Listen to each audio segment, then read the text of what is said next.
دوستو سب سے پہلے یہ ویڈیو دیکھیں۔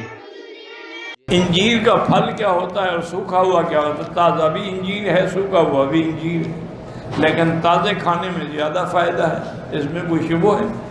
دیکھو نا جی، ایک پھل کا موسم ہے، انجیر ہے، تازہ ہے، اس کا کھانا جو ہے سبحان اللہ، تو بہرحال بہت بڑی بیماریوں کو شفا ہے۔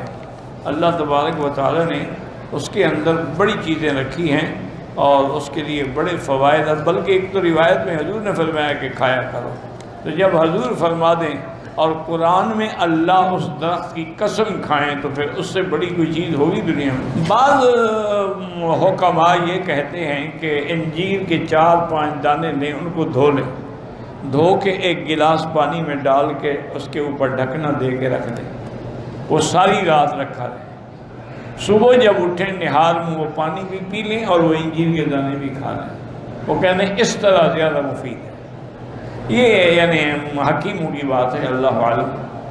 اسی طرح ایک حکیم تھے، وہ فرماتے تھے کہ انجیر لے کے اس کو اچھی طرح دھو کے اس کے ٹکڑے کر کے کسی شیشے کے جار میں ان کو ڈالیں اور اوپر زیتون کا تیل ڈال کے بھر کے رکھ دیں، اور وہ ساری رات رکھا رہے، ناشتے کے وقت اسی سے 2-3 دانے کھا لیے، تو اللہ کے قرآن کی دونوں باتیں پوری ہو جائیں گی، 3 بھی اور زیتون۔ تو دوستو جیسے آپ لوگوں نے سنا مولانا نے کیا فرمایا، اللہ تعالی ہمیں بھی عمل کرنے کی توفیق عطا فرمائے اور دین پر چلنے کی توفیق عطا فرمائے، اور اللہ تعالیٰ کے جتنے بھی احکام ہیں ان کو نبی علیہ السلام کے طریقے پر پورا کرنے والا بنائے۔